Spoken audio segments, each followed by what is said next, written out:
Warning, incoming game over. Warning, incoming game over.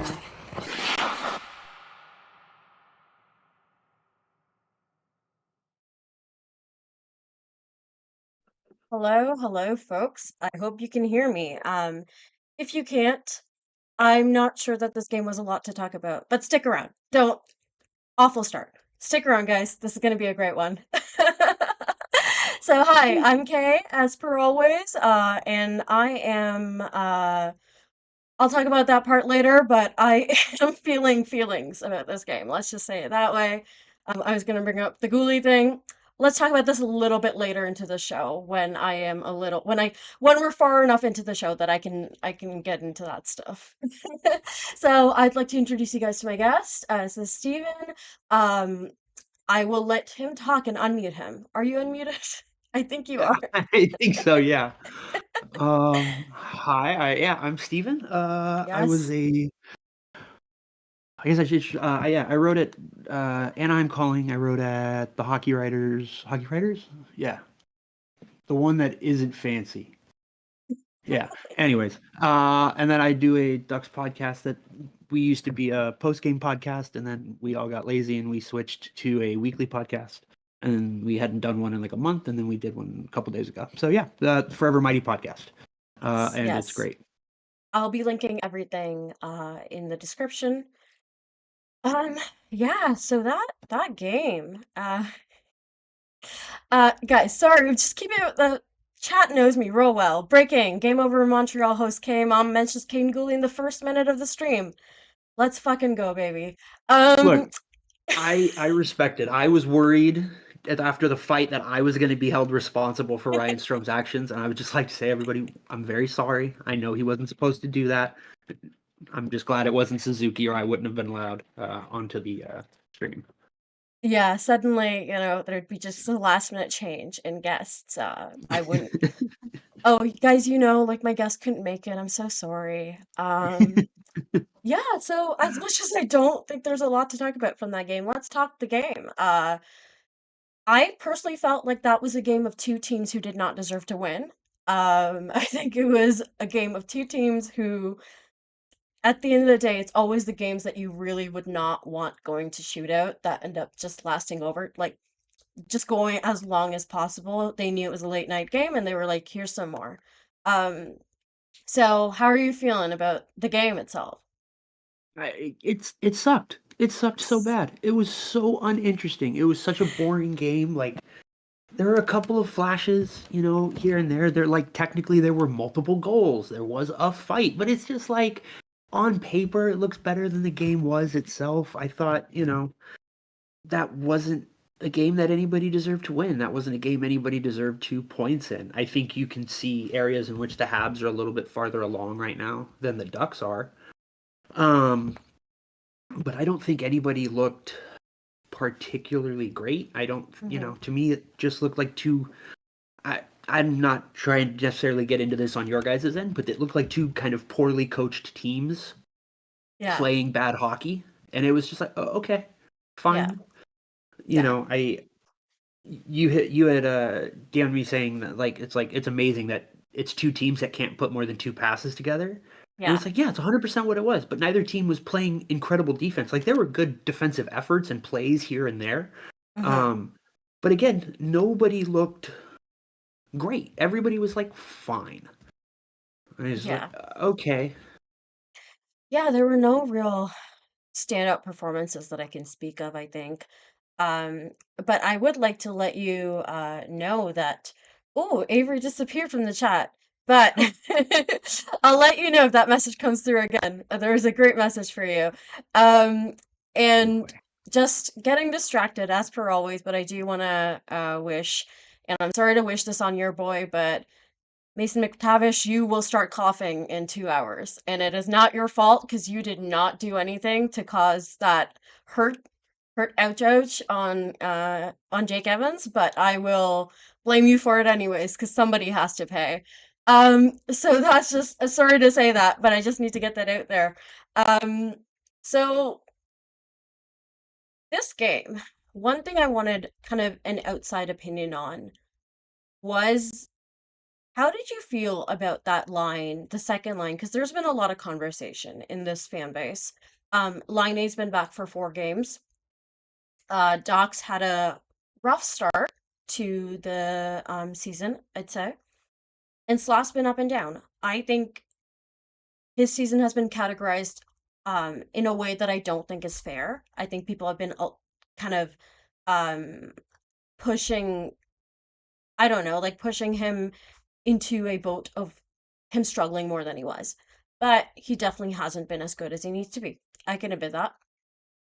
But to me, this line, you know, which one of the fun nicknames, because there's a lot of nicknames. One of it is the LDS line, which makes me laugh every No. single time. There's the LSD line, which is preferable, I think, but That's the a good one. LDS line is really That's much funny. better. The lame 6'3" and over club, that's really lame to me. But then you also have the lottery lane, because you have a first overall, second overall, and third overall pick on there. So Listen, I'll tell you right now, the lottery line is fantastic. I like that You one. guys have to push that. That is a remarkable nickname for a line. Like I Yeah. think that's great.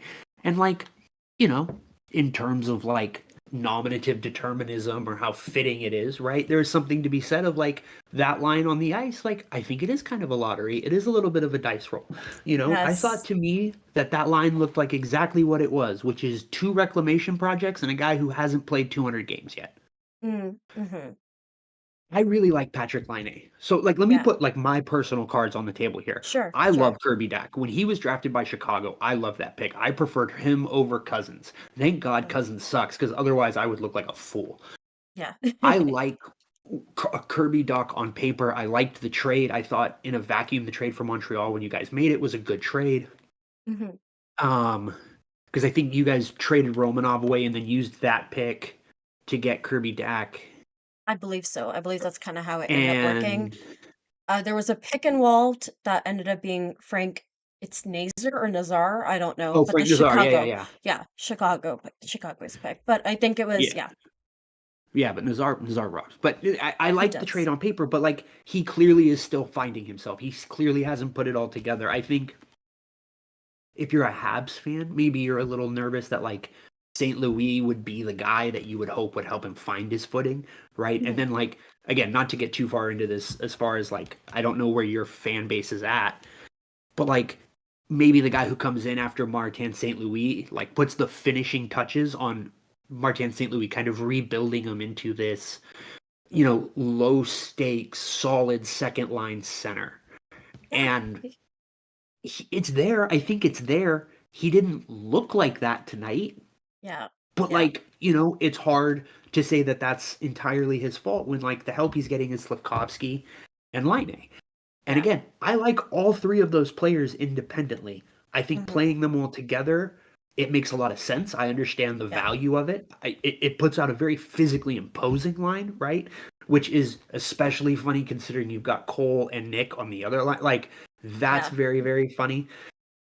But, like, again, on paper, I totally get it. I just think you either need to accept that this season you're going to just give them 65 games and see if hmm they can figure it out, hmm or you have to just decide this line isn't working and break it up sooner than later because you got to find places for all these guys. All these guys have roles that they Yes. can play. They all have Yes. things that they can contribute to the lineup. So I'm sorry, I don't mean to ramble.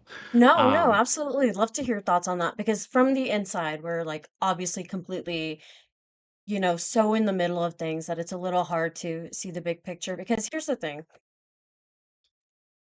This is my kind of big question for Doc this season was, or my big goal was I'd like to see a fully healthy season, or mostly fully. Not everybody's going to be Nick Suzuki and play like, every single fucking game, and then like maybe two extras if they can. It feels like he would if he could. Um, but I would have that was my kind of want out of this season for Kirby, but I fear I have I fear I'm taking back my low expectations because now I'm wanting more and more from him, which I think is fair.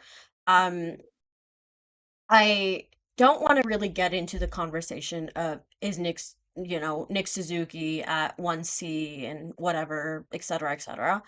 Um, that's not a conversation right now that I think is a can of worms anybody wants to open. Especially this late at night when I'm down to fight, and I will fight, if it comes down to it. But I think the I point being that like we're trying to figure out what Kirby Dach is. And I feel like it's a little harder to answer that question on a line that's two other guys who are, let's put it this way, out of those three guys, the best, even outside of goal scoring to me, has been Patrick Laine, and he's played 4 games this season. So, uh like that says something to me. It's just, let's talk about specifically Slafkovsky. What did you see out of him today? I mean, I think you kind of saw some of the stuff you want to see. He seems to use his body pretty well, shielding the puck. I don't feel like he was like overly physical in like a hitting forecheck kind of way. I felt like he was kind of just around the net. He used his frame like, I don't know, but my impression hasn't been that he's like an overly physical player so much as he's a incredibly well developed like physical specimen. Yeah. And so like, I thought he was fine. I liked some of the plays that he made. I liked that he was getting into it behind the net with Yeah. I think that was Truba. It was Truba, and I did I almost. Yeah, I know, I know. Here's the thing for me with Slafkovsky that I think is Yeah. unfair. Mm-hmm. He has two different sets of baggage that are neither of them are his fault, Yeah. but I think they're relevant. Okay. He was the first overall pick when people weren't expecting that to be the pick necessarily, right? That and again, I'm not even saying it was a bad pick. It was just something that surprised a lot of That's a people. I fact. don't That's a Please don't fact. get mad at me. People weren't, I, no, I people were do not want the expecting. smoke. Yeah. Um, but the other thing is he signed a type of contract that I don't like. Okay. I've talked to you about this. I've talked to Scott Matla and Jared Book and Nathan Nee from Eyes on the Prize about this. I don't like these super big extensions right off an ELC. I Mhm. don't think it benefits really anybody, and I think for Slafkovsky especially, like people are waiting for this team to take the next step. He is Yeah. considered a major piece of how this team is going to take that next step. Mm-hmm. And Mm-hmm. now he's also got this, what is it, 7.5, 7 1/3, something like that. He's right up there with Nick and Cole in over 7. I know that much. Mm-hmm. But like, he's just got this huge deal now, and it's just like, what is the like? How many different weight of expectation things can we put on this kid in the minds of fans? Because again, in modern hockey, it's impossible to separate a player's value from their cap hit. It Yeah. sucks, but it's the world that the NHL has created for us. Yep. So like I think it's a big 7.6. risk. Yeah, 7.6. 7.6. If he's not a $7.6 million player, you're in a lot of trouble. Mm-hmm. Some See, people have here's the said if thing. our first overall pick doesn't work out, we're in a whole lot of trouble anyways. That's the thing. To me, if he doesn't work out, we're in shit anyways. Um, but I understand where you're coming from. Totally. We've had conversations about this. Um, to me, it's, I don't know. I was okay with that leap of faith, and I still think he's gonna get it back. But I do wonder if it's weighing on him mentally. Um, because some people believe that like he's hurt right now. Mm-hmm. I don't I don't know. Uh, I I don't know. I don't really have a strong opinion on that. I haven't seen him physically shy away. I think he's still doing the things that, yes, I'd like to see a little bit more physical activation, but I think it's really unfair the people who, let me just go off on this a little bit.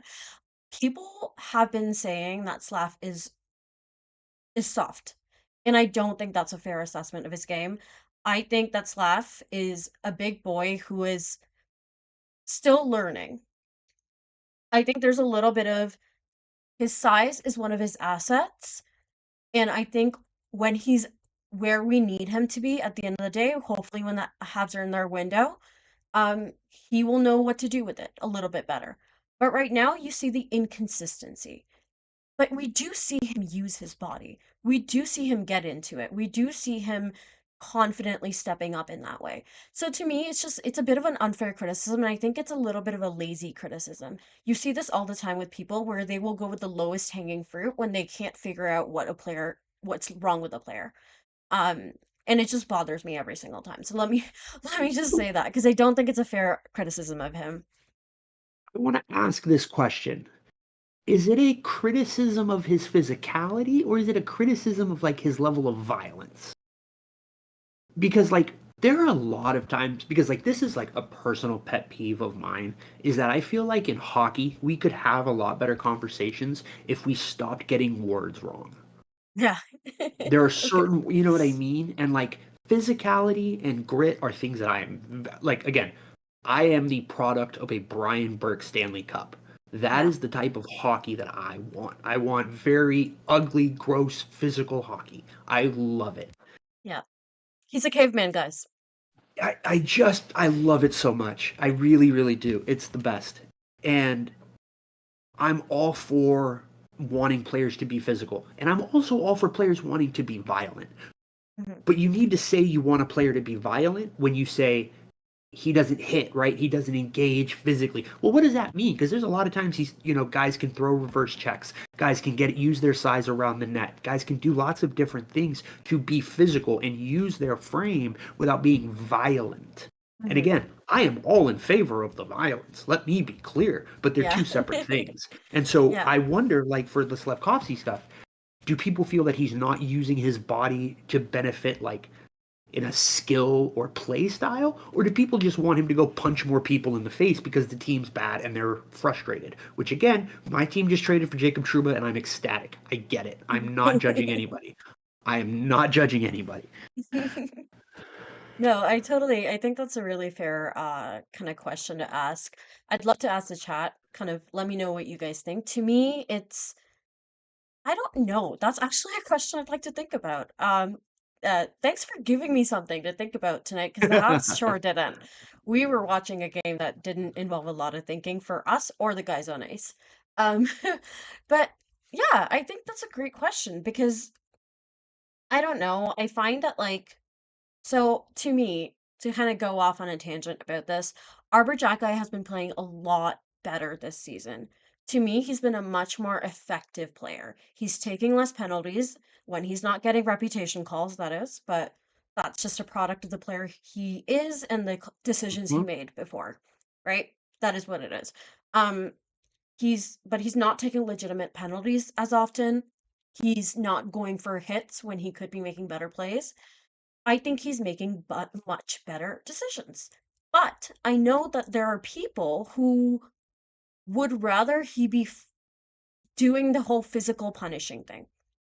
Which, let me be clear, when Arbor is good, he is physical. He is doing that thing. He is punishing, I guess is the way I'd like to phrase it. He makes it, he throws those hits, he intimidates people. That's the kind of game he's playing. But he's not he's not going to accept a fight every single time. So there was the Rangers game where I can't remember, it was a guy who was absolutely going to get his shit rocked if Arbor had accepted the fight, which by the way, so I'm glad he didn't. But it was one of some guy who was trying to get him to fight after a perfectly clean hit on Lafreniere. Um, and he just kind of rejected it. So I saw not a lot of people, but I saw some negative reactions to that. Oh, you're like coward, you're being cowardly, or oh, you're not intimidating guys anymore. But that's not true. He's playing a lot, and I would rather have that. I would rather have an Arbor Jack guy who can kick ass when he needs to, and he did when he needed to, who can intimidate people, but that isn't his main setting. But do I love it when he gets into a fight? Does the cave woman in me like stand up? Yeah. I'm not gonna lie about that. I like that, especially if it's a bad game and I'm like, dude, just show some life, and he does. So I think it's like it's the duality of woman where I'm like my actual brain knows that yeah. That was just a bit of a ramble, Steven, but like kind of No, but like where's I yeah. got you. I think that what you were articulating is the lag between the player our hearts want these guys to be and the player our brain sees them as, right? The guys they are on the ice. I think being a physical player is a lot like being a goal scorer in the sense that when you come in early, you have to establish that as your thing early. You have to make it very clear. I'm here for throwing hands. I'm here for scoring goals. Like, this is what I do. Yeah. And you have a guy like Arber who comes in, he makes the rounds, he's fighting everybody, he's beating the brakes off of old timers. He's having that kind of up and down tweener thing, right? Where they're like, go to the A, come back, go to the A, come back. You know, there's even like, oh, how does Martin St. Louis feel about Arber Xhekaj? Does he secretly hate him? And you're like, oh, this is great. Give me this shit, right? From the outside, this is the best stuff in the world. But this is just natural narrative, I think, right? This is the natural career arc of this type of player. And now what you've got a guy who kind of had his last get sent down, grow up, come back up. And what you have now is a guy who still can do all those things and isn't going to be afraid to do those things at any point, who is now trying to make sure that he can demonstrate to his teammates and to his coach, right? Because early on, you're earning the respect of your teammates. His teammates know he's got their back. Now he's making sure he earns the trust of the coach. And once he has it and once he gets there, it's going to be a beautiful thing because he's going to be able to kind of like with authority turn down fights because it's not going to be, he's turtling because he's going to get beat. It's like, bro, he's too good right now, right? Yeah. He can't take every fight. He's an important part of this team. That's where he's going to get to, and he's still going to beat the brakes off of people in some of those fights, and it's going to be a beautiful thing to watch. I really like him, and I think I'm very hopeful that he finds his footing here. But I think what you're talking about, and it sounds like with Slafkovsky as well with Arber, is that gap, right, between what our hearts know this guy can be and what our brains are seeing them act as. Yeah. And that gap is the rebuild. That's the success rate of the rebuild, right? Stephen, That's where you're good Anaheim at is. this. You're good at this. That was a great kind of way of saying that. So I've never been able to put that into words, but that's great. Like Arber did kind of, like you said, he was sent down and told behave, and he's been behaving, right? Like at the beginning of the preseason, I'm not sure if you remember, but in the preseason there was shenanigans. There were some shenanigans with a capital S. And he got it together. I think he like put it together, and yeah, I'm happy with where he's at, and I'm happy with his growth. And I understand the urge for that, like players want to see, or what like sorry fans want to see. But I think that like I lost my train of thought so fast there. Holy shit! I would like if I had a nickel for every time that happened to me, I'd have a much nicer place to live. That's all I'm saying. And I have very I nice place. I'm very happy with I my do apartment. want you But like, to. I do want to tell you some discussions going on in the chat. So Avery from Game Over Edmonton is telling us. oh no. First of all, let me just find the first. Look, it's Steven, Leon Draisaitl's #1 fan. So there's that. Yep. One That's thing we me. have in common.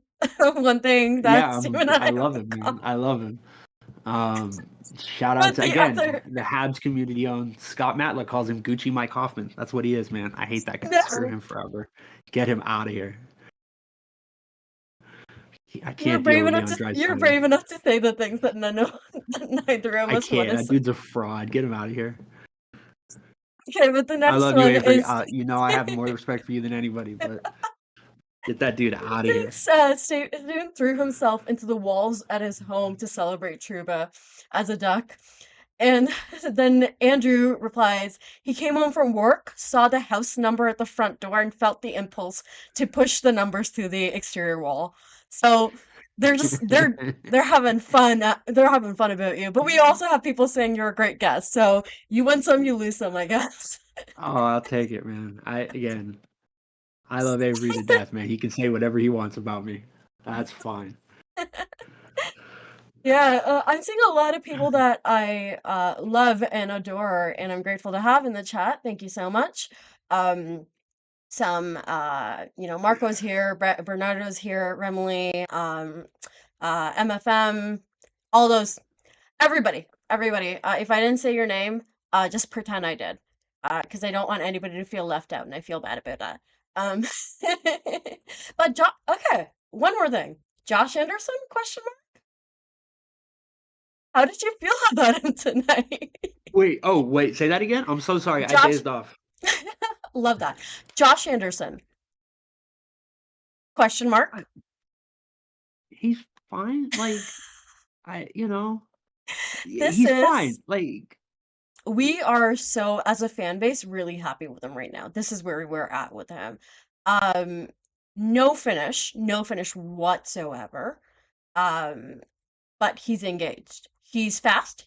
He goes fast. He we all remember that fight with Truba that we all loved and appreciated. hmm Um, so yeah, we're just kind of looking at him and going, "Yeah, dude, you're not hurting us. That's fine." Like that well, line, "You're not hurting us, you're adding something to the team," because every time a line that's the third line isn't getting just stuck in their own zone, which is the Gallagher, Dvorak, and Anderson line, that's less time that like we're stuck in the zone. That's really what it is. So I'm happy. The chat seems pretty yeah. happy with him. He's 2 for 2 on breakaways. So I, it is what it is. yeah, I mean, again, he's a guy who's exactly what he is, right? He's big, he's fast, he's physical, he's not afraid of anybody. He's kind of a great guy to have on a rebuilding team. I get why, uh, I think that was one of the last moves of the Bergevin era, was bringing him in from Columbus, but I don't remember for sure. I apologize. Um, but like, like I get why you add him to this team, but like, at this point, he's just like, he's a pretty good player on a bad contract. And it's hard to look at the way this team has progressed, stalled, however you want to look at it, and be like, well, he's clearly not helping, right? Yeah, And at this point, like you said, you're like, he's not hurting us. And it's like, that's fine. Like, you're allowed to feel like that's allowed to be a positive. But it exactly. has to be noted that it's like that's where we're at. The expectation is just please don't make me regret playing you 10 minutes a Yeah. night. Yeah, because And if like that's I'm not, not that's fine. we had some last season there was a whole lot of like square peg and round hole him where essentially Marty seemed to be trying everything he could to keep him in the top six and it just wasn't working. He had It's a a very miserable. attractive proposition. Like, I get Yeah, it. if you think It about just it doesn't work. on paper, yeah. In reality, he wasn't keeping up with a player like Suzuki. Uh, hmm frankly, like, and not like nothing off ice, but on ice, Nick is too smart for a guy like that to play with.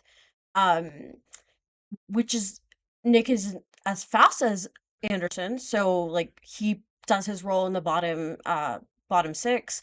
I think we're happy with him because it's a difference from what it was last season, and I think that's the thing about a rebuild. You want to see things change to the positive, and even though Josh Anderson isn't a long-term piece of this rebuild, he is taking up a roster spot and he is no longer to the point where everybody looks and is really, really um even though I keep starting this podcast last time with the Josh Anderson just to, without even thinking about it, kind of dig at a guy. You know when you like are so used to just kind of like throwing little digs at a guy because he's just Yes, been 100%. pissing you off for so long and then he's not anymore. So Oh, yeah, that I part, think no, that part I'm not used to. I just stay throwing little digs at people. I've been picking on Cam Fowler for 4 years, and I know for a fact people hate it. But I have been picking on Cam Fowler for 4 years. I can't fucking do it with him anymore. hey, you know what? Tell me about your Fowler thing, because I feel like I've seen this so often from you, and I have no idea what it's about. Just tell me So your here's Fowler the thing. feelings. If you watch Cam Fowler play, I am not being funny. He is a gorgeous skater. He's not an exciting skater in the way that like Hudson is or Zellweger is or Makar is, where it's these like very like aggressive start. He's just so smooth. He looks like he's dancing. He's always got his balance right. He's standing straight up, but he's never out of position. It's fucking gorgeous. You watch Yeah. that man skate around the ice and it's beautiful. And then you watch him play hockey and you're just like, you're the most uninteresting version of a hockey player I've ever seen. Like, I think about it this way. He is like an NPC. He can take the puck from behind the net. He can skate it out. He can get to the dot, and he can pass it off to the streaking forward through the center. He can skate it all the way in, get to the dot, and dump it. He can take a one-timer from the slot. He can do all sorts of these cool, boring plays. He can literally do almost everything, Yeah. and none of it fucking translates to success. It's it's so run of the mill. It's so like color by numbers, but all the shades are gray, and it's just like this is fine. And you're just like watching, and I'm just like, you should be so much better. You Yeah. have good skill, you have good skating ability, you've got good size. He's a fucking sweetheart. He is such a nice guy, such a Yeah. good guy. He's great around the game, like the younger players. He's great in the room. Like I love him as a person. As a hockey player, he makes my blood boil, and it's because he's just uninspired. He's Yeah. just like if he went somewhere with a coach like Rod Brindamore or maybe even Craig Berube, guys who are like, this is what you do, I think he could be very good and effective because he wouldn't have to do anything other than exactly what he's told. And he would just Yeah. make the right play every time and it'd be fine. Yeah. But that's not who he plays for, and the team overall isn't good enough to get the most out of that. So now Hmm. he's just there, and he makes a lot of money, and he's been there forever. He's like 11 games away from 1,000 games, all with the Yeah. Ducks. And you're just like, oh my God. Like when people talk about vanilla as a negative, this is what they're talking about. Yeah. He's a hockey player. And you're like, okay. Yeah. This Yeah. fucking kills me, man. And I want him to move on so he can just stop being the guy that Anaheim drafted to replace Scott Niedermayer and just be, Yeah. oh, that dude that we traded a third round pick for. Yeah. And you're It gonna sounds love a him, little whoever bit gets him. like, and like chat, tell me if I'm wrong, but it sounds a little Armia-esque. Um, Yoel Armia, who I love. I don't know. I'm just charmed by his Finnish disposition. I'd like to hold hands with him in Papa's orchard. Et cetera, et cetera. So I'm fond of the guy, but like he definitely has that thing of like that kind of guy who's like he has the tools. It seems like there's so much that he's just the kind of guy that's so frustrating because you look at him and you're like, this could all be put together in a way that's like Uh-huh. more than what it is right now. Let's Yep. put it that That's way. that's exactly the right way to say it. These are Yeah, players yeah, that are not greater than the sum of their parts, and the sum feels lower than it should be. That's a yeah. great way to put Which it. is why it's Like, frustrating. yeah, Which like is why it's so my frustrating because you can see the tools.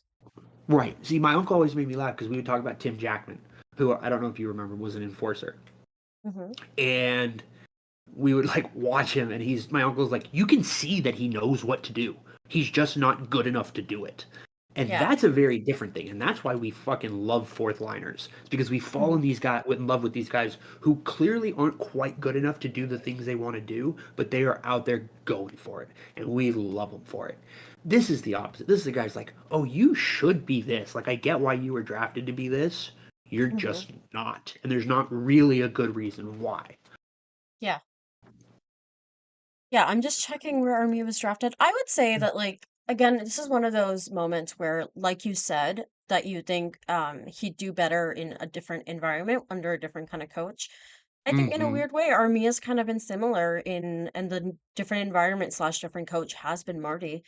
Um, I let's every 3 or 4 months, Trinka says Armia has a Gretzky game, which yeah. I again, that's part of what makes him so frustrating is because the skills do come together occasionally. Uh-huh. And that's that kind of player that's just really hard to I don't know. So guys, I'm going to get us into the second period, but before I do, I would like to plug our merch store is having a sale right now. We're having a sale for the winter stuff, so the hoodies and the toques. And there's one more beanies. I think we have beanies now. Um, nope, we have stuff there. There is stuff. And we're doing a sale that's GO holidays.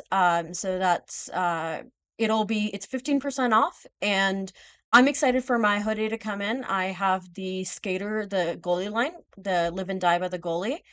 Um yeah, I hope you guys check it out. There's some great ways of supporting us. As you guys know, we're just an independent little network, and we're trying our best to kind of make something big happen. With Canadian sports media, there's just not a ton going on, not a lot of opportunities. You guys would not get to see me make my stupid jokes if it wasn't for Game Over, so there's that.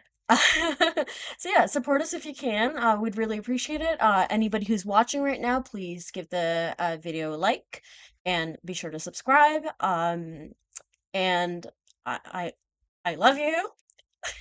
I love you. So let's move to let's move to the second. Guys, it's so bad. It's so over. We're so back. Let's move to the second period where I think we had our little pre-stream chat, and one thing that Stephen wanted to talk about a little bit was we're both rebuilding teams.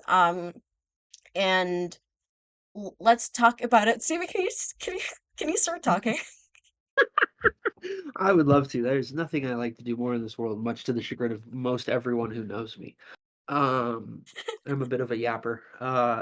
So here's the thing. I think Montreal is a couple of years ahead of Anaheim in terms of the rebuild for a very simple reason, which is that Nick Suzuki hit.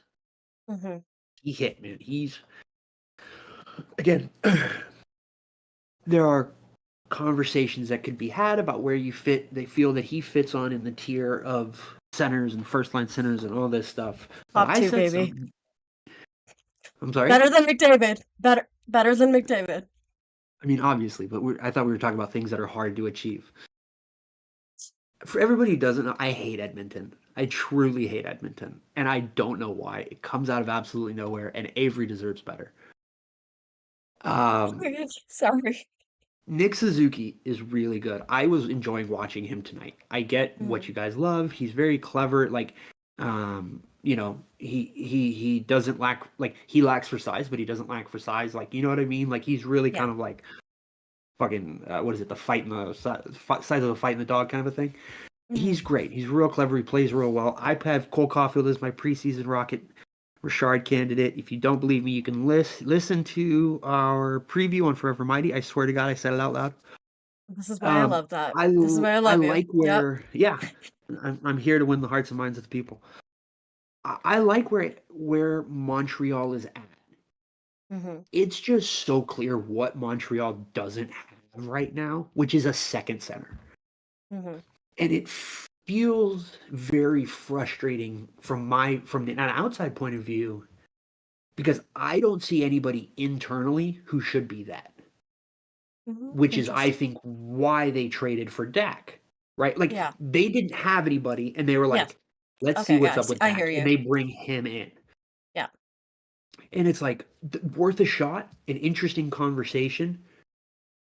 To this point, it doesn't look like it's been a success, and you have to start questioning how much time you want to waste of Cole and Suzuki, and Gooley looks like he's turning into a player. Now you've got this Hudson thing, like for real, like you've got these guys on this roster that you can like talk yourself into, But I think, you've got Reinbacher coming, you've got Mailou and whatever. Which if he never makes it, we're all fine. But you've got, like, you can see where all these different pieces fit. And I think the hole at 2C is just so big right now. And it's very interesting to me to compare it to Anaheim, because Anaheim doesn't have a legitimate number one yet. We think Leo Carlsson could be that. We thought Trevor Zegras could be that. And there was some thought that Mason McTavish could be it. To this point, Trevor Zegras looks like his future, at least with Anaheim, is on the wing. Yeah. Leo Carlsson very much looks like he's going to be the real deal number one two-way center. Mason McTavish, boy, we're going to have to start having some conversations, guys. Yeah. But they have candidates, right? the thing that I think is the most interesting about where Montreal is at is this game. It was very blatant to me how much that there is a lack of dynamism on the team. Mhm. That's what makes Lane Hudson so noticeable is he behaves and attacks and moves in ways that nobody else does. Nick Suzuki is too smart and too responsible to just fucking wing it. He's just Yeah. not going to do it. He Yeah. he cares way too much. Cole Caulfield is going to be great and a goal scorer. Slafkovsky is very exciting. But Jesus, man, that Demidov thing is just sitting there. And if that hits, that is Ooh. the dynamism that this team really needs. And maybe you get away with Yeah. just getting Kirby Dach to like 75% of his potential. Because Mhm, you're like, mhm. he can be big and physical, play two ways. And we've also got this just fucking freak. Again, Kirill Kaprizov made Ryan Hartman a number one center viably for like 150 Yeah. games. If Demidov hits, there's so much to like here for Montreal. Mhm. It's just a big if, and then it's a when. And that's got to be incredibly frustrating for you guys. Yeah, I think a lot of people are like in waiting for Demidov mode. I've seen a lot of people kind of tune out this season. Which I can't blame them. I think when you see like performances like tonight, it's really easy to understand why. Fortunately or unfortunately, I care way too much to be able to tune out. Genuinely, I can't do it. I was talking to you earlier, and I was telling you I'm the kind of person who has to watch until until the buzzer like buzzes, Mm-hmm. till the game ends. And that's just the kind of person I am. I care way too much to be able to look away. Um, but we're waiting for Demidov. I think the thing about this team that you touched on is that Suzuki has hit. We Mm-hmm. know that Absolutely. he is what he is, which by the way, I'm not sure if you know this, but Mark Bergevin wanted Cody Glass instead. He had to be talked into getting Nick Suzuki from Vegas, um, which is very Mark Bergevin of him. Um, so I'm glad that that was a choice that was taken away from him. Um, but yeah, I'm that's the thing is I feel like our core is young. Obviously, it's young, but it's to the point where like I still don't think Nick's hit like the highest um peak that he can get to, but I think he's starting to enter that developed player, which it's been nice to see he still keeps learning new tricks. Even this season he's come up with new shit that he does. Um but that's the thing is like I fear that anybody that we draft this year needs to be good enough to play in the NHL ASAP, like almost right away, because of the fact that where this age kind of group is at right now. You have Nick's 24, I want to say, maybe. 25. He'll be Um, 26 next summer. oh wow. I Yeah, looked. so I he literally just looked it up. That's the. I am okay. not. I am No, not no, smart. Please it's not understand. even I about that. literally just looked it up. It's not even about that. It's just I forgot. Um, yeah, but like we just the answer for 2C either needs to be Doc, needs to be one of the prospects. I like Haig, I want to say Michael Haig in Michigan Yeah. right now. I like him. Uh, or it needs to be an outside move. Um, but I fear one of the things we also need is right-handed D. Um, because Barron is, for all the love in my heart for him, not where he needs to be. Hmm. Mayu is who Mayu is. Don't want to get into that. Right. Um, and Savard is at the end of he's also an old man. Let's just just get that. Yeah. He's old and he's at the end of his contract. This is the last year. So yeah, those are the two things that I see in the Habs that we need a 2C. We need to see what Kirby is. Um Marco, is it Haig or Hedge? I think it's Haig. Um, let me know. Let me know if it's one or two. Sorry. I want to be sure I pronounce it right because names are important. Um, so yeah, those are the two things that I see are lacking in the Habs right now. Right-handed D, number one. Um, and a 2C because Gooley's been playing at right. He's been playing right, I would say, most of his NHL career. And he's been doing his very best. He's been honestly a lot better than can be expected, I think, out of like a young guy basically being told you are playing on the right now when you've been playing on the left your entire life. Um, but he is very clearly reaching the top of his potential when he's playing on the left. So I guess you could have Ken Gooley play right for you. I just don't think it's a feasible option. So those are the two things that I kind of think we're looking for. What do you think Anaheim is like? What are you said a center, right? Like, is there anything else that you think is really obviously missing? I mean, I think Anaheim. Yeah, I mean, I think at this point Anaheim is still in the position of like we need a number one defenseman and a number one center. Now, if you ask me, I think My those God, guys are on sorry, the. sorry, sorry. I totally forgot about Reinbacher. Oh my God. Oh my Yeah. God, guys, I'm so sorry about that. I can't believe I forgot about my boy. Oh no. Oh, oh no. Oh dear. Uh, maybe a second right-handed D? I don't know. You need two. You need two. Yes, you That's the need at least question. two. You I need two. I did not think you had like completely forgotten him. I just thought you didn't mention him. So we'll just pretend that's what it was. You didn't forget him. Obviously, everybody I was understands. doing a She was bit, guys. talking I was about the doing a second pair. bit. Yeah, It's I like was doing a women can't bit. even have Come on. bits anymore. It's Exactly. ridiculous. Um, you need two right-hand defensemen. You can get away with either one of your best defensemen playing on his offside, like early Theodore, or having your third pair be two lefties, right? You can get Hmm. away with that, but you got to have two. You got to have two right shot guys. Reinbacher looks like he could be the real deal. He was somebody I liked a lot in that draft. And I don't think he's a big offensive guy, which is why I think having a guy like Lane Hudson is going to be so important. I think that there's basically a question right now. If I think you guys are talking about Anaheim, I'm talking about Montreal. I'm sorry, but like the thing about Montreal that I think is really We interesting can is you keep talking about basically Montreal. It's perfect. fine. Let's talk about Montreal. We can keep I talking. It's totally fine. I think the question is is your second pair going to be Hudson on his offside? Absolutely not. Because No. you can talk yourself into, let's say everybody hits 85% of their potential, right? There is a version of a top four that is Xhekaj, Reinbacher, Gooley, Hudson.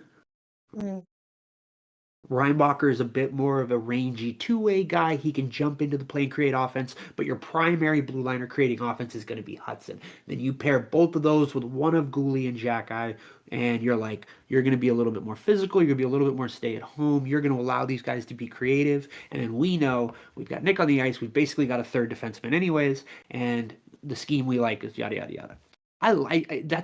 But is if that's what you're doing, you have to make that decision now, and the answer is you go find a second center.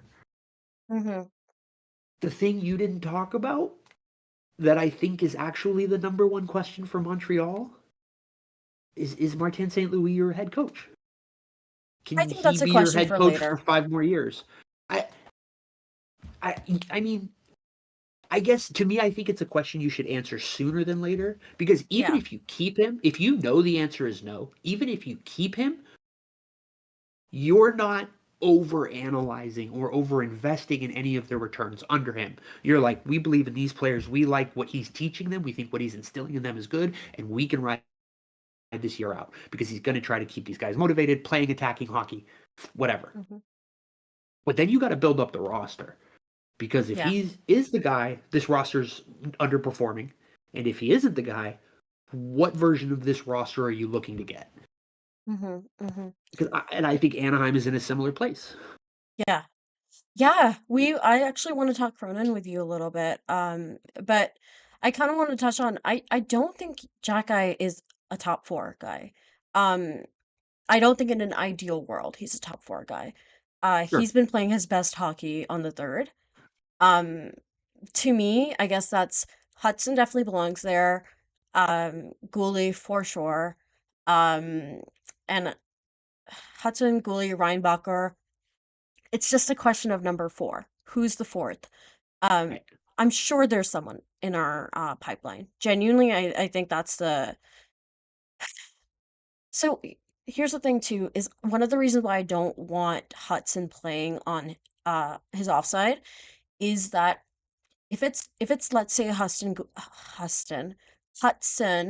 goalie pairing, which I've liked a lot more than Hudson and Matheson, by the way. But if it's that pairing, I don't mind goalie playing on his offside. I think it just Uh-huh. maximizes. I don't want Lane on his offside because we've seen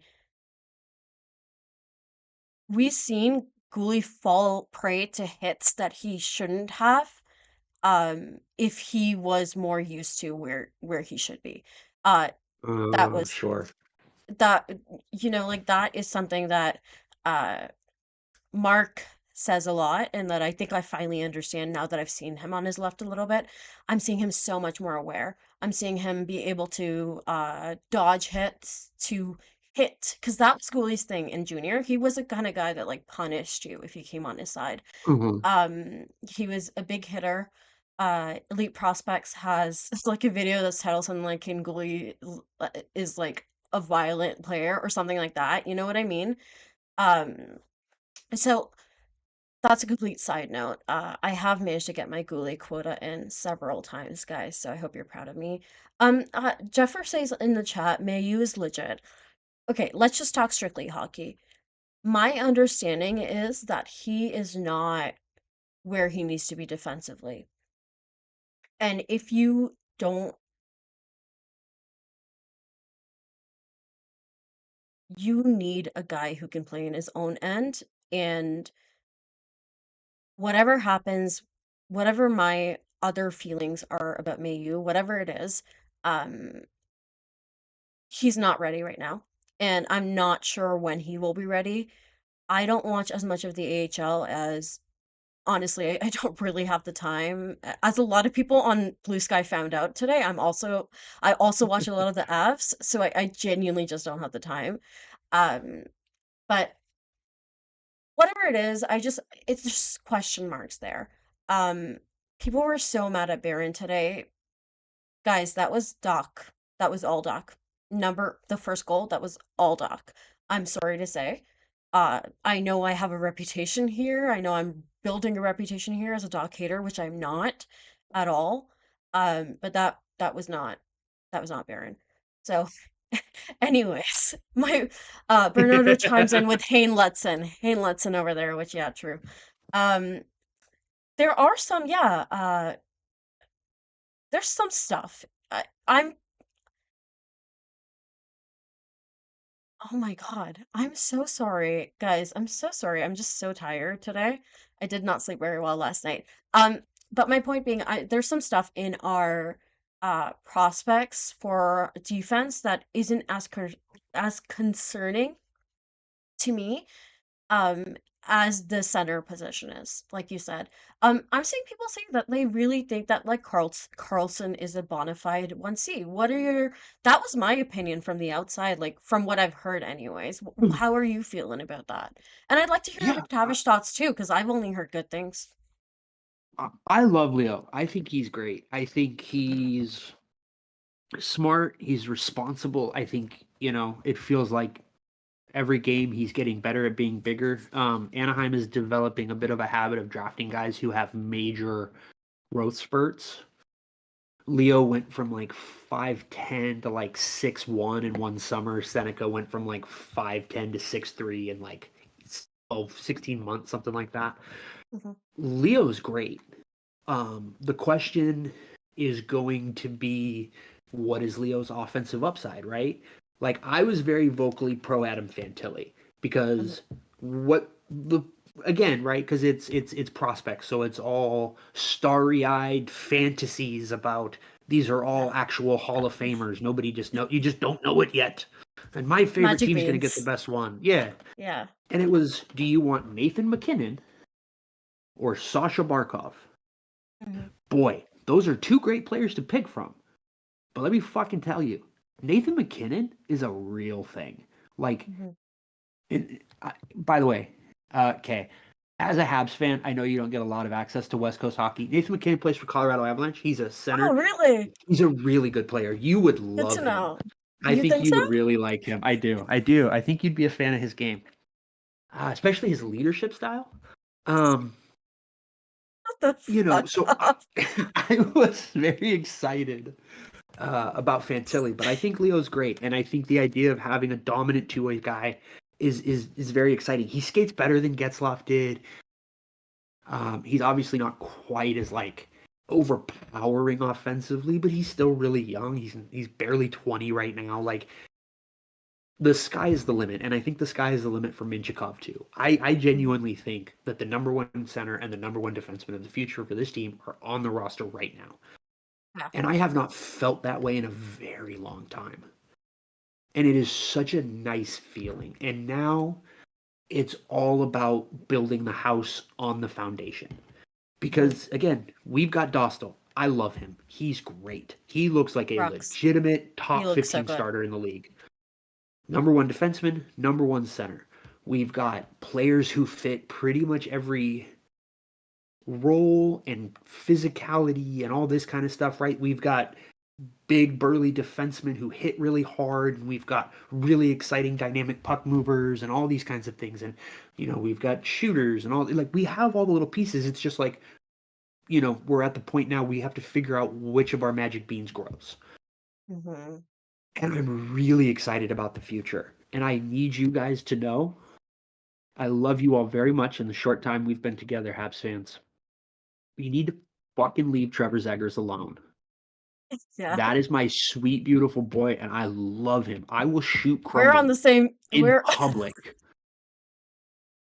before I let them trade Trevor Zegras away. Here's the thing, right? Because I've tried to sound so we're I on didn't the same embarrass boat, you. Bates. We're on the same page here. So we're just glad. coming at it from different angles, I think. I respect that. I have tried my best to be on my best behavior and sound like a reasonable person. So I didn't embarrass you tonight. But I'm going to say that my most absurd hockey take is there is a world, and I genuinely mean this, and it is all Homer, and I don't care. There is a world where Trevor Zegras is baby Kucherov. And that, to me, is the world I want to live in. I love him so much. Don't start laughing at me that hard. Oh my God, you had to cover your mouth. You were laughing so hard at my Zegras love. Oh my God. See, this is what they don't tell you about people in Canada is they're kind of nice. But that's the niceness is they cover their mouth when they mock you. That's fine. It's fine. I love him. He's so good. He's so sweet. And I really need Greg Cronin to get the fuck out of Anaheim. I can't do it. I can't do it anymore with him. He seems like a very lovely man, but he's ruining this hockey team. See, that's the thing. I would actually love to ask the chat. Let the chat tell Kay. Did anybody think that Anaheim had a plan tonight? I would please tell me. Reply to Kay in the chat. Let me know if you, beautiful Montreal people and of the various other places, let me know if you think Anaheim had a plan for what they were supposed to do in this hockey game tonight. I'm just curious what you guys think. I'm sorry. I'll shut up. I apologize. No, this is a great bit that you don't know you're doing a bit. No, you know what? I love that for you. I love this for you. No, I think boys should get to dream. I think This boys is what should I'm get to have a world saying. where they get to dream, I support you. And please keep him away from Montreal. You can have him. You can I have him. know. I wanted Cole I for a while too because they're buddies, but that's not going to happen now. You guys are like, oh no, I that's our think guy. I was like, yeah, that's that's right. that's our boy. That's our little boy. And I Well, love it. I love it so much yeah. for you guys. Yeah. That's our toddler, I guess. Our little boy now is Lane Hudson. Sure, yeah. Just different hobbits. No, that's the thing too, is by the way, we're apparently not beating the allegations of being a small team, and I don't think that's true. I think there's some big boys and it's fine. It's fine. We're It's you're fine. starting Everything's fine. in order to be a big team, your number one center and one of your top two defensemen have to be gigantic. That's how they Yeah. decide it. Nobody ever looks at the actual size of the roster. They look at the impact players. And they look because basically what they want to know is can your best lineup beat my best lineup physically for the last 30 seconds of a game? Can you physically beat the shit out of my team for 30 seconds at the end of this game in either end? Anaheim could, right? The best version of Anaheim, they could do that. Yeah. And they were a very physical team, right? Yeah. But like people don't talk about like Martin St. Louis that way. But you know what he did? He could dominate physically for 30 seconds at the end of a game. So I'm just gonna put your handle because the chat is asking, so I'm gonna put it in the chat. I apologize. Please don't send anything to my house. What was that one thing that almost made me come for you? It was Miko ran into the wild. Right into the wild. Yeah. Me and my buddy Eddie, the other guy I do the podcast with, we're like low-key Wild fans because we've just kind of Disgusting. appreciated. I know. I don't like it. Like I used to openly mock the Wild for years for being the most mid team in the entire world. They were like the West Coast Leafs, but they weren't interesting. It was just like, oh, they lost to St. Louis in the first round again. Cool. It was so lame, but they've turned it around a lot lately, and I really like that team. And it's You fun to think see it's Rossi real? being well. You I think what we're seeing is do. real? Yeah. I do. I think Interesting. they have good players on that team. I think Kirill Kaprizov is a legitimate MVP candidate, and 100%. there are not every team has an MVP candidate, and they do, and that makes a difference. Yeah. Yeah. I think I don't like them because I see a lot of them versus the Avs, so there's a lot of Oh that no, for me. yeah, I would want to fucking strangle him in a shallow bath. I get it. Like I'm not.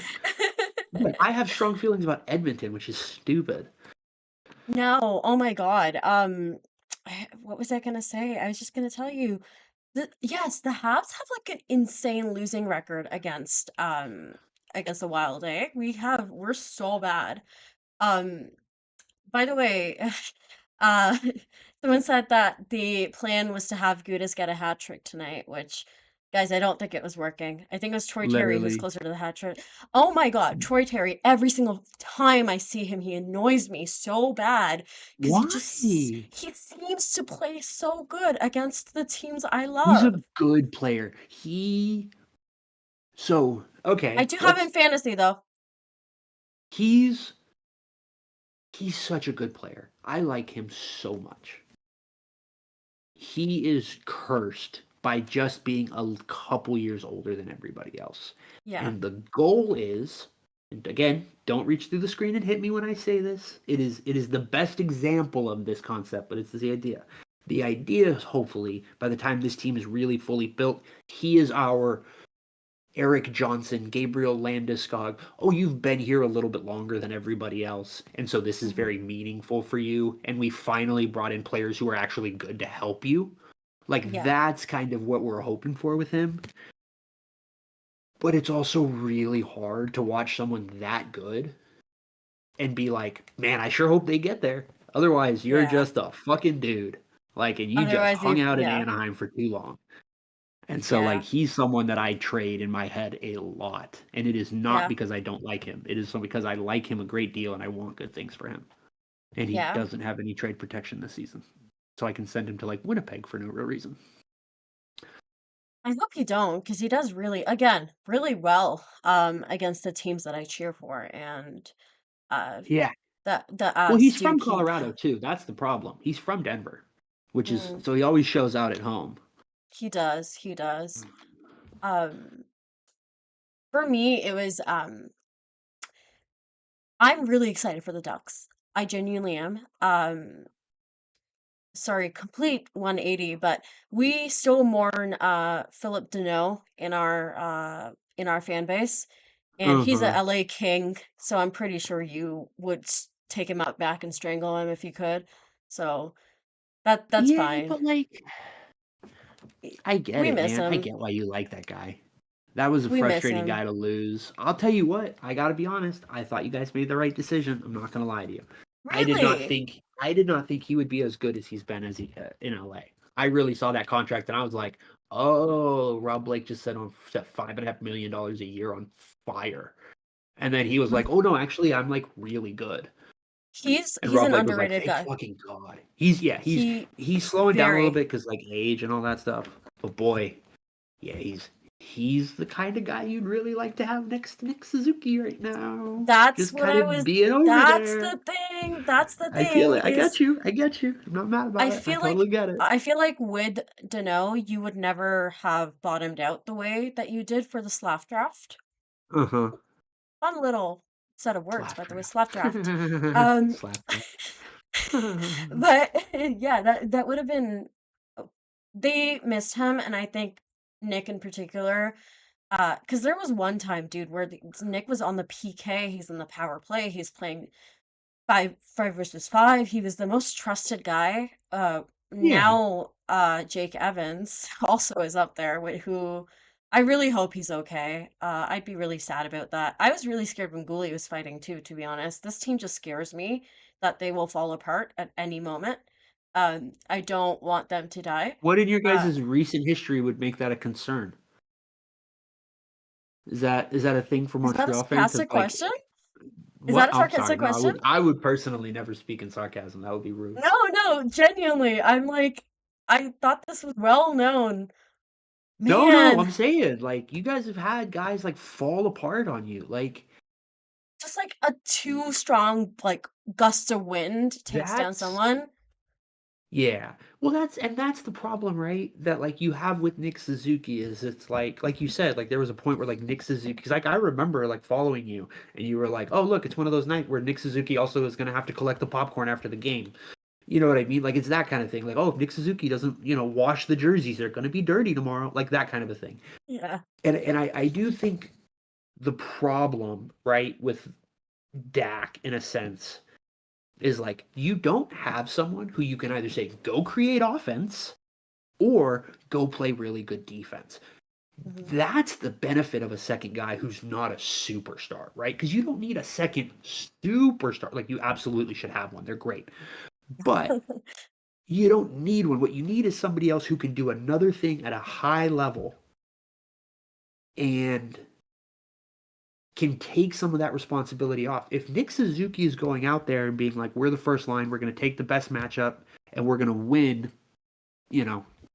55% of the minutes we play, great. You're absolutely ecstatic with that. Problem is, then you go, okay, our second line, you have to go score fucking goals for us. If you don't Yeah. generate offense, we're going to be in a hole.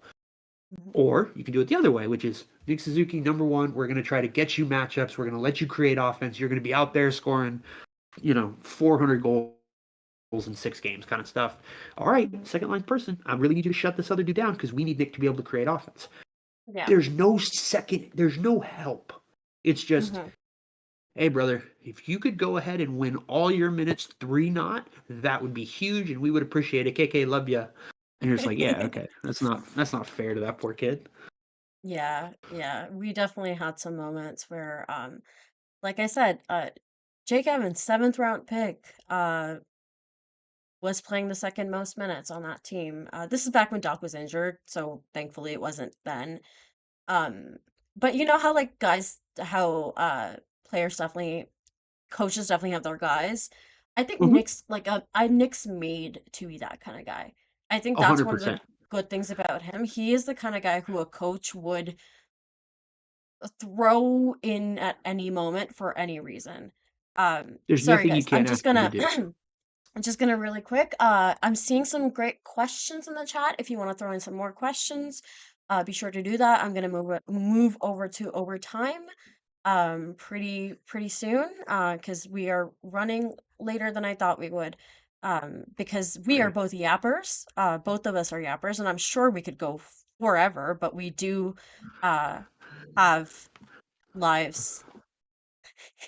Allegedly. Nobody can confirm Allegedly. that. Yeah, nobody can confirm that one. But yeah, I just think that's something that like if we're gonna have a Nick Suzuki love fest, I think that's something I really appreciate about him. Um it's just he's so I feel like I'm not scared. No, I'm that's Kay, like I'm it's 27 and genuine. I'm not Not scared. scared. Yeah. I compared him to a player. You thought it was a diss. I meant it genuinely as an incredibly high compliment. I'm not being funny. I think of him as very similar to Dylan Larkin, where I was like, Yeah. you were born to be a first line center. There are Hmm. some questions about the limitations on your production that Hmm. come with your desire to be a one, but like this dude was born to be a number one center on a team and to lead them into the fight. I feel that way about Dylan Larkin. I love Dylan Larkin. I Hmm. feel that way about Nick Suzuki, especially watching him tonight. I was like, oh, I get why you guys lose your fucking minds over this kid. He's awesome. Yeah. He just needs some help. And that's the same thing with Dylan Larkin. They need some help. And there's Yeah. nothing wrong with that. We want to really just be real fun and sweet. Folks, there's nothing wrong with asking for help. We all need help at times. And it's about the vulnerability and the willingness to ask for that help that will allow you to move forward in life and become a Stanley Cup champion. Yeah. But seriously, if you guys can fucking get Nick some help, you guys have a real shot. I'm not sold on Montembeau. I'm not gonna lie to you. Yeah. I He's like not. it. I get it, but it's a little absy to me, and I'm not being funny when I say that. He's not a definitive number one to me. He's pretty good, and he might be our number one goaltender. I don't think he's And I not get the anxious. long-term plan. It's Jacob Fowler. Oh, We that's right. are You guys have that college yeah. kid. That's right. Yeah. Yeah, we're excited about him. Honestly, even for now, for the near future, Dobash even is good. We have some stuff with goalies. Honestly, Yeah, for I sure. think, I think we have a bit of the golden touch there. I think we've been blessed by the gods to have reliable to good to holy shit goalies. I mean, Ken Dryden, Patrick Waugh, Carey Price. I don't understand. I don't get why you would think you guys are really good at having goaltenders. I don't I know don't either. see it. I don't know. Maybe I'm just a little bit of a homer, you know? Maybe I'm Brian just. Hayward, Yaroslav Anyways, Halak. Sorry, I'll shut up. anyways. Um, for me, there was something I wanted to ask you that I can't remember right now. Maybe it'll come back to me. But big Yes, I question in do the dye chat. my hair. Very well, looks great. Big question in the chat by Marco. How do you feel about the new Ducks jersey? I like them. I think the sleeves, the color on the sleeves goes down too far. Goes up to either up too high or down too far, depending on how you want to look at it. I would like either a shorter cuff or a straight cap on the elbow. But I love it, man. That's the logo I grew up rooting for. Yeah, That's the logo, that has a lot of the fun memories, not the best memories, because that is this iteration of the mhm, Ducks yeah. as far as an organization getting rid of the mighty and stuff. But it looks great, man. That's a great logo. I think it's a truly great logo. Um, I think it's very indicative of where the team is and where they're from, and like it's a very '90s logo. I think it's And really good. I love it. So I'm really, really happy with the changes they made. I don't like the changes they made to the mascot. They made his eyes orange, and it's really weird and uncomfortable. Don't like it at all. Does I anybody didn't play even Elden notice the Ring? It mascot. looks like he's got the crazy thing. I can't think of it. The Fury, I think. Oh my God, Is Scott's he gonna be like so your mad at me. metal? Yeah, he's so weird. Like they like kind of did some stuff, and he's got like eyeliner now and stuff. Like it's they just made the eyes orange, and it's so unsettling. I really can't stand it. Um, Um, by but the the way, jerseys are gorgeous. we seem to have forgotten Josie Theodore. My God, why can't I fucking speak today? Um, yeah. Anyways, Jose yes, Theodore, also a very good goalie. Noted. I yes, apologize. yes, yeah. How could you forget that? Um, It's only a 400-year-old fucking organization. How could I forget people? I know, how dare you? This Oh doesn't yeah, mean how did you anything to feel about? you. Mhm. Oh, I'm sorry. This doesn't mean No, anything no, to go you. for it. But Montreal is the University of Michigan of pro hockey. Okay. And I just need you to understand that you're the most World War II dad ass franchise in the world. Like you guys love books about shit that happened 60 years ago, and I love Oh that yeah. about you very, very much. Oh yeah, we Anyways, I'm so love our sorry I little cut you off again. ceremonies. We love our little history. Like genuinely, I'm not so I wasn't like born in Canada. I don't have family who's like hockey fans. I essentially willingly did this to myself. And Questionable judgment. I know one of the reasons why I chose the Habs was because I am a nerd and I love history and I love like narratives and The good stuff. I will take a narrative. I will make a graphic of it, guys. Don't I will get in my little Photoshop era and make something about it. Um how did you, by the way, I meant to ask, how did you feel about Corey Perry's Habs era? I dug it, man. I was happy I for Paris actually, doing yeah. his little wandering nomad thing. Again, it's very fun for me as someone who got to experience the full beauty of Corey Perry to watch all these other teams spend, I don't know, the last 14 years or whatever of my life telling me how he's a terrible person and he belongs in the Hague. And then he joins a couple more franchises. And those people are like, damn, this Corey Perry guy's pretty cool. That's a lot of fun. There's one notable exception, and I don't want to completely gloss over that. That is a thing that is hanging out there. And if you don't think that I, as someone who loves those Ducks, don't get a little bit of a weird feeling about that whole thing because I can't tell what any of it actually is, you're wrong. But that being said, I feel he's like Chris Pronger. He's like Chris Chelios. He's just like, I fucking hate this guy. Oh, I get to root for this guy? This rocks. He's so much fun. I'm so happy. And Yeah, to that watch him was just be like a weird vet and just it kind of was hang out so was fun to great. I have enjoyed the him. shit out of it. It felt so dirty how much I liked having him on Oh, the oh team. good. Like we had You that little know, line that was like Armia, Stahl, and Perry, yeah. and it was just like this like old guy with like slightly young guy who like seems like an old guy vibe, and it was just this is before the entire pride thing with Stahl. Who gives a fuck? Doesn't matter right Yeah, now. no, it is I what it enjoyed it is. while it happened. And this in that moment, 100%. I loved it. It was really fun to have like just these old guys hanging Yeah, around. I don't know. Is there something 100%. charming about that guy where you're like, ah, that guy? Yeah, exactly. Like it's just nice to have a guy. It's nice to have a dude. Just be like, oh, this is really fun. Um, oh my God, you said something. I was gonna say something. I completely lost my train of thought. But yeah, I enjoy having these guys and these dudes He and just being terrorized the able to like Leafs. Yes, he did terrorize the Leafs, which I correct, loved. correct. But yeah, every team has those guys. Like I know that Mhm. this is a guy everybody, and I'm sure for Habs fans, the feelings are very different because you guys get accused of him being on your side, even though he's not, and it's very, very funny. But we also share a George Peros correct collection We connection, and do. I love George Peros. I have exactly one player jersey in my closet, and it's George Peros. Again, when I tell you I am about this Brian Burke shit, I am not kidding. This is You're the this is funniest my person I life. know. Everything I learn about you just makes me like want to know more about you. Every single fact. It is amazing. One There's a thing reason we my handle is the Hockey Boomer. That's all I'll say. I'm so yes, sorry, Kay. love that. Marco also asked another question. Would love to hear your take on McTavish. He says, I think he's going to be the next Sam Bennett. How do you feel? I like that for him, in a very objective, detached way. I think that's a really good idea of what he could be. Um, I think I think Bennett a little earlier moved to winger. I think Bennett is a winger. I think he can play center, but I do think he is best as wing. McTavish, I do think, is going to be a center long term.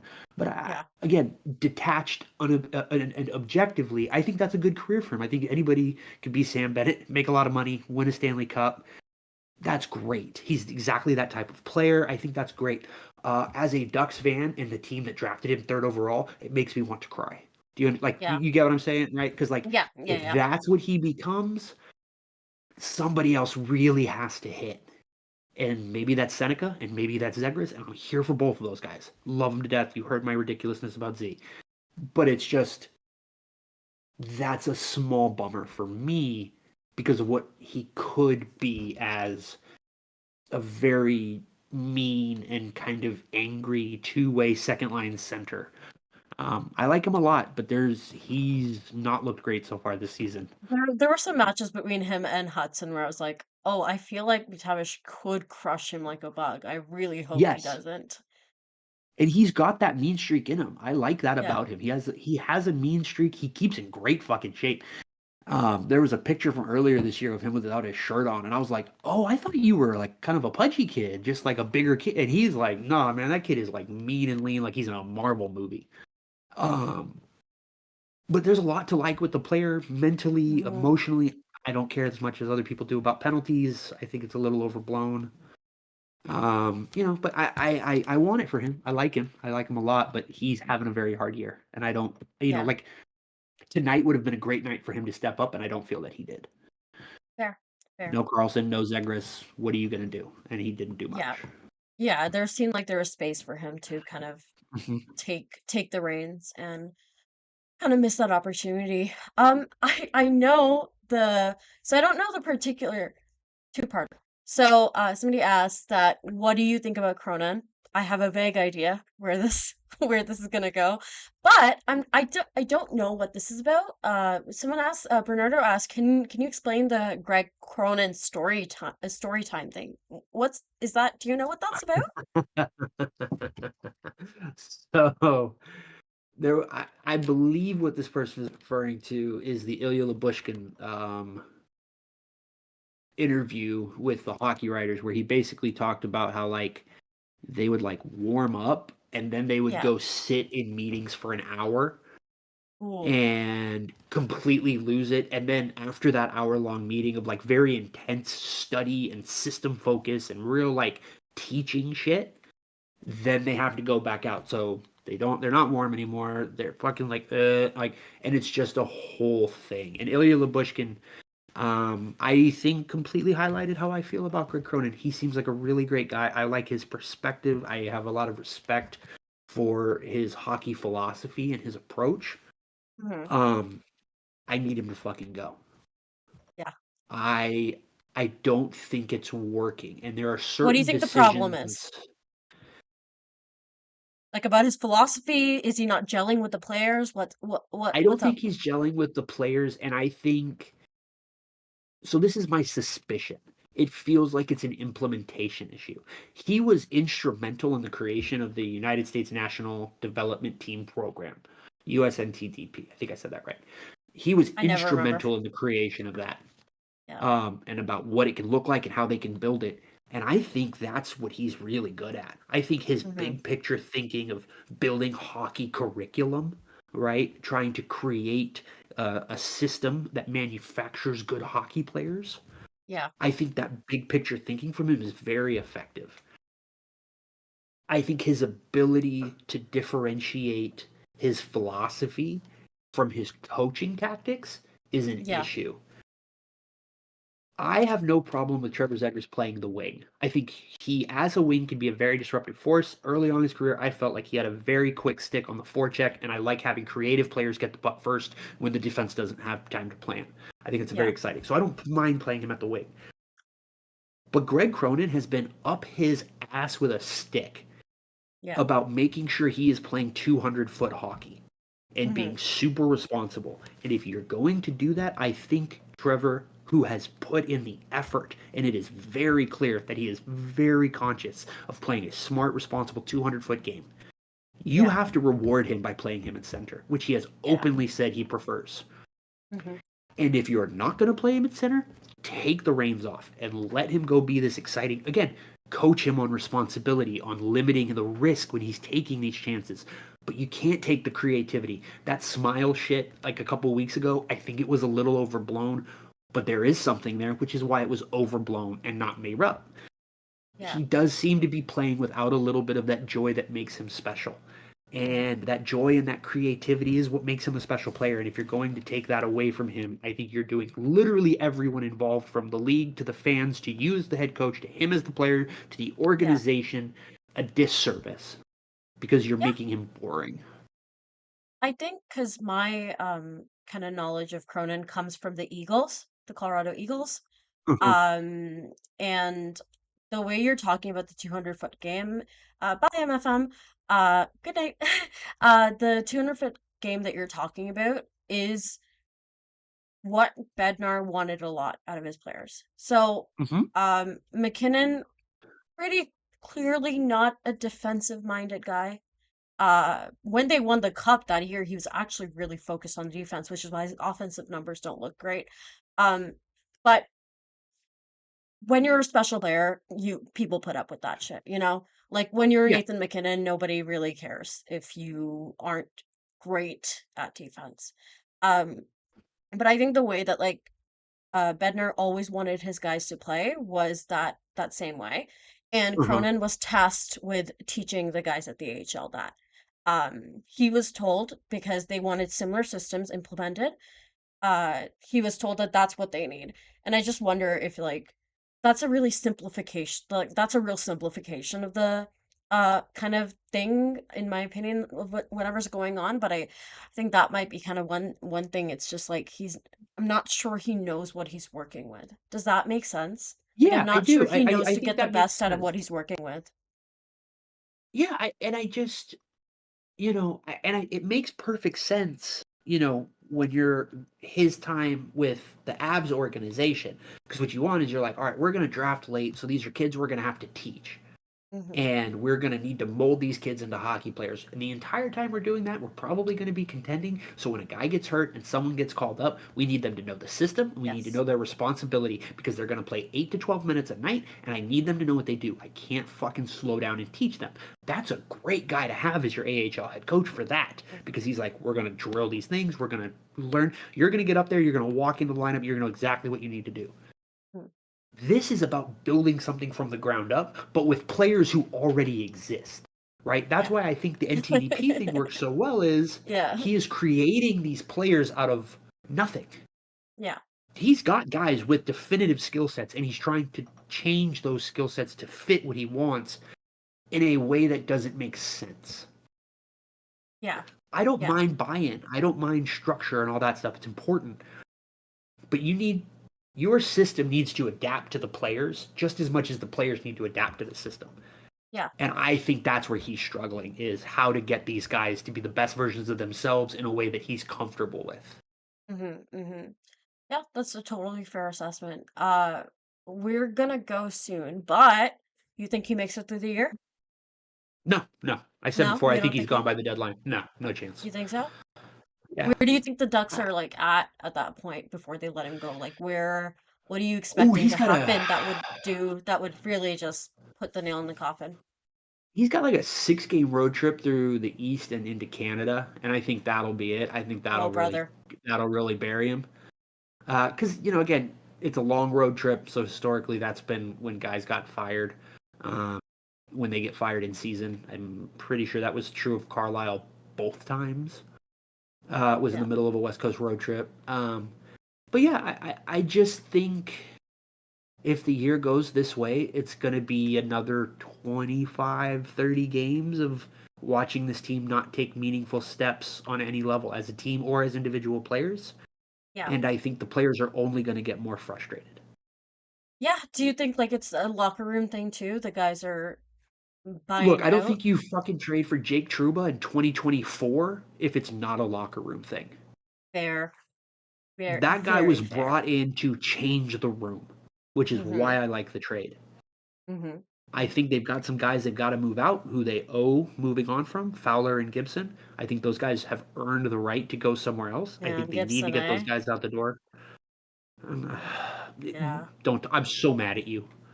Now it's Carolina. Now it has to be Carolina. Otherwise, there's nowhere else, and I'm so annoyed. I guess Edmonton, but I don't fuck them. Um, That would hurt but both of yeah, us. yeah, That that's would what I'm hurt both of saying. So our now it's got to be feelings. Yeah. Carolina. God, a John Gibson for Freddie Anderson trade is so funny to me. I like just as a Ducks fan from a very specific Ducks perspective, that's hilarious. But yeah, I just think this team is going to continue to struggle, and I think that road trip's going to hit, and they're going to lose 1 or 2 games in a row by 4 or 5 goals, and they're just going to say goodnight. Yeah. And I think it'll be the right call. Yeah. Yeah.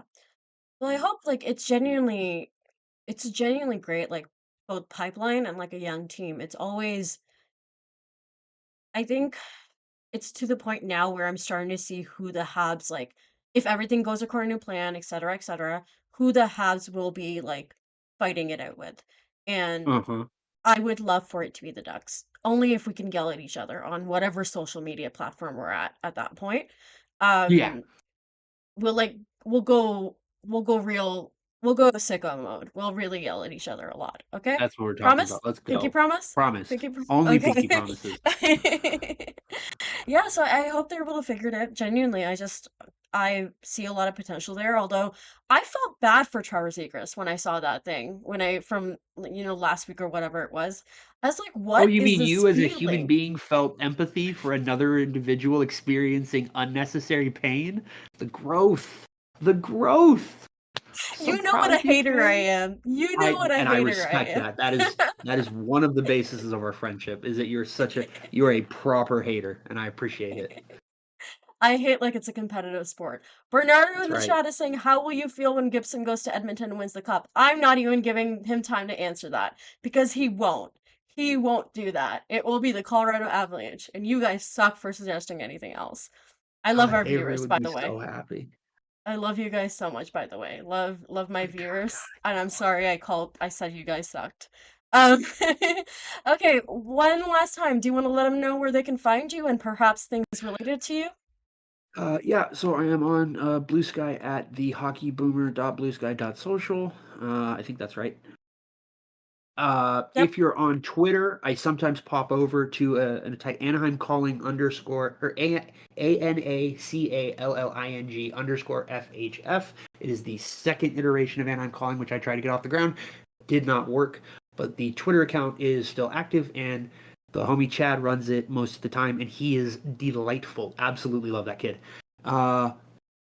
The Forever Mighty podcast. It is on YouTube. It is on Spotify. It is on anywhere you might be able to get a podcast. Come hang out. We did a 4 nations draft, me and my co-host, where we each picked teams for each country, and we did the draft all at one time. So we were drafting for every position in every country at the same time. Oh yeah, brother. It was a blast. I had a great time.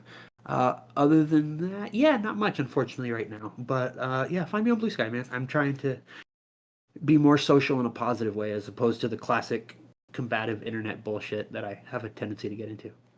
Yeah, we both end up somehow he ends up finding my rock bottom post I wish would not see the light of day that he finds and replies to, and I'm like, you know what? I'm not a coward. I'm not deleting it now. Never delete. Post through it. And guys on Twitter on the Anaheim Calling Twitter page, if you see anybody tweeting fully lowercase, that's how you can Yeah, that's usually me. tell. That's Yeah, exactly right. that's That's him. exactly right. That's him. If it's Chad has all an lowercase. education. He's intelligent.